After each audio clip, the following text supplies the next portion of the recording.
True love is an indescribable feeling. Words do it no justice. The language of the heart is hieroglyphic. The secret lies in the lives. Two combined to form one foundation, unshaken. True love is an element of surprise. It heightens minds and lowers guards.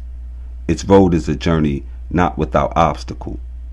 Proven perseverance stands time's test. True love is a luxury most valuable. It's that gem sought through the rubble, shining beneath the ruin. Once uncovered, all is temporarily blinded, as it awakens eyes to a future eternal. True love is an unwritten song, composed by the hands of time, as a volume of bravery, the courage of commitment, the valor of the victorious, a shameless sacrifice.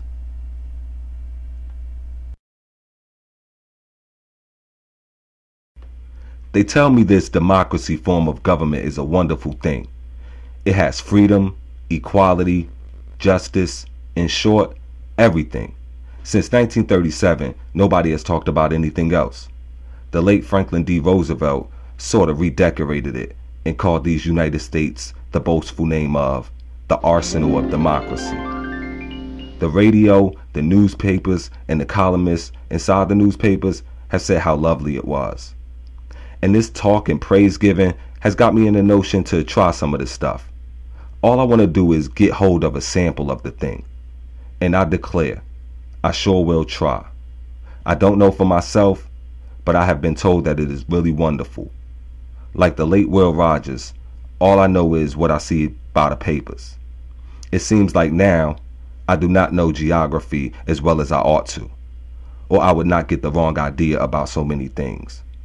I heard so much about global world freedom and things like that I must have gotten mixed up about oceans.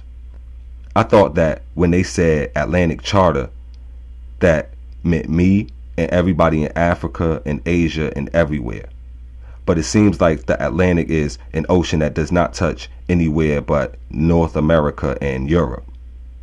Just the other day, seeing how things were going in Asia, I went out and bought myself an atlas and found out how narrow this Atlantic Ocean was. No wonder that these four freedoms couldn't get no further than they did.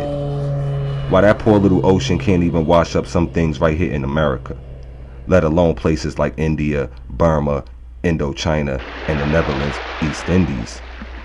We need two more whole oceans for that. Maybe I need to go out and buy me a dictionary too.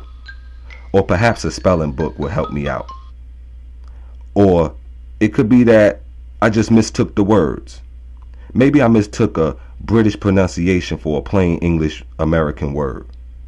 Did FDR, aristocrat from Groton and Harvard, using the British language say arsenal of democracy when I thought he said plain old arsenal? Maybe he did, and I have been mistaken all this time. From what is going on, I think that's what he must have said. That must be what he said. For from what is happening over on that other unmentioned ocean, we look like the arsenal of democracy.